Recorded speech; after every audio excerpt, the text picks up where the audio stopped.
Hey Hillbilly Gang, this is Hillbilly the Mouse Man here coming at you with another mouse review. This time we're going over the brand new Areox 5 wireless. Just got released probably a couple days ago. I have a lot to say about this mouse and SteelSeries, so this will probably be one of my longer videos. What can I say about this mouse? To me, this mouse is not that great. Now, if you're a fan of the Rival 5 wired, which I also posted a review on, I feel like you'll like it, because it's very much lighter. You don't have to worry about that terrible cable. You don't have to worry about the weight. I mean, it's about, I think it's about 15 grams lower than the other one. This one comes in around 72 to 75 grams. The other one came around 85 to 90 grams, depending on the copy you got. One thing I feel like with this mouse, where SteelSeries has always messed up on with all their Rival 5, last Rival 5, this Rival 5, is people don't want a Rival 5. People want a remake of the 650, Rival 650. That's what people want. They want a lighter version of that.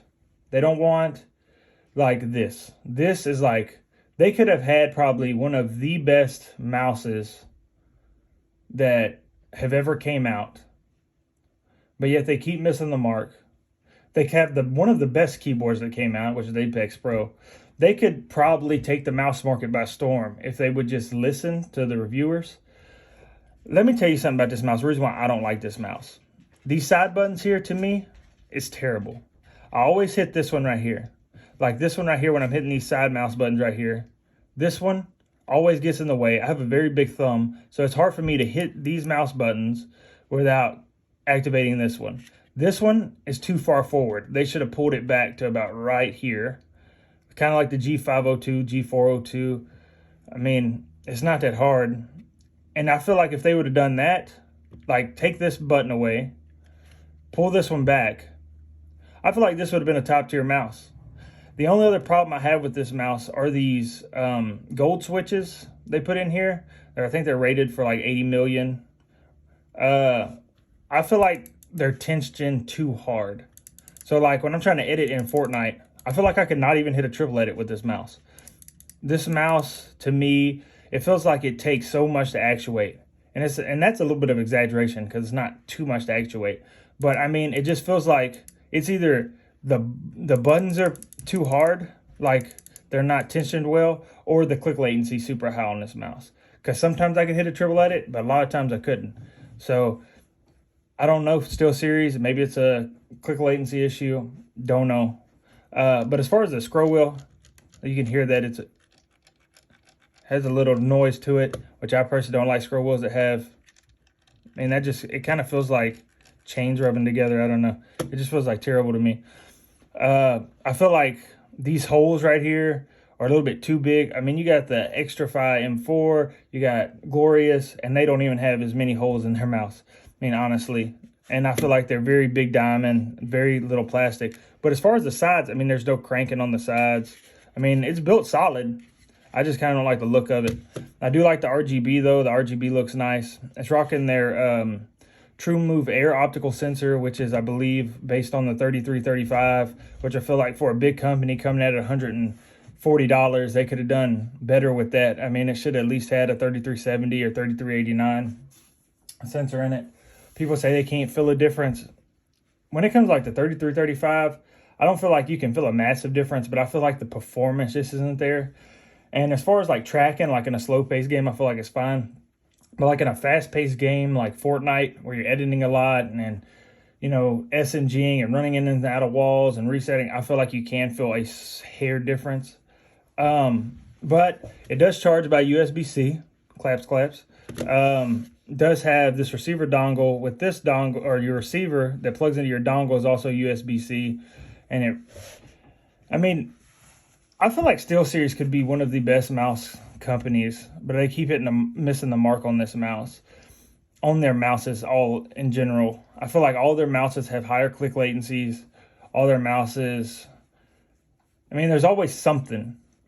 And it's like they just now, you know, started putting 100% PTFE feet on their mouses, because the Areox 9, Areox 5, the Prime Wireless all have PTFE feet on them.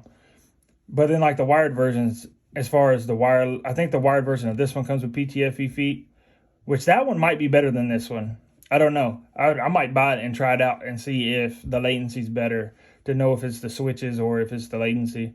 But like I said, man, this mouse to me is a no-go. I feel like they missed the mark. I feel like if they would have removed this button, pulled this button back, I mean, I feel like if you were a competitive person, like for me in Fortnite, I do use a 2-side button mouse, but I used to use the G402, G502, and I felt like I liked building with 3-side mouse buttons. And I feel like if they would have cut this lightweight, they had moved this button back, moved this, got their latency down, or made their switches a little better, I feel like this would have been a top tier mouse, at least for Fortnite and other MMO games, or people that just like extra side buttons. But man, for that, I mean, that's really all I got. I mean, it's just a normal, I guess, EC2 clone a little bit with SteelSeries own vamp on it. I mean, you got Nice Rgb. Like I said, if you like the Rival 5, I feel like you'll love this mouse. I feel like if you play like a MMO or just like a travel game, like where you know, open world game, I meant to say, I feel like you'll have no problems with this mouse. If that's something and, you know, these buttons will help you out, that's great. But for me, as far as FPS, I feel like this mouse has missed the mark. But yeah, I mean, they did good by cutting the weight. I wish they could do it without putting as many big holes. I mean, you get down here and some of these, I mean, they're just super thin, man. Like they're just, I mean, mega thin. But then when you look at like the Xtrfy M4, I mean, there's a lot of mouse still between these holes. So I just feel like SteelSeries could have done better. I kind of like the direction they're going in, but I feel like they need to start listening to these reviewers, because it feels like all of them say the same thing.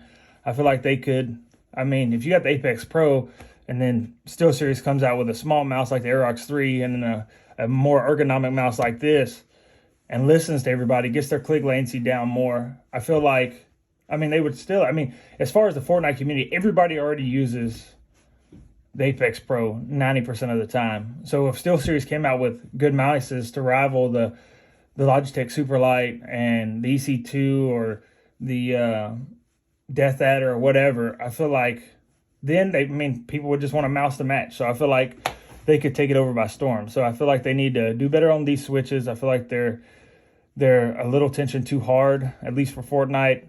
I feel like they should change their sensor. And then with that, I feel like they'd have a very solid mouse. But that's it for this review, man. Hope to catch y'all later. God bless.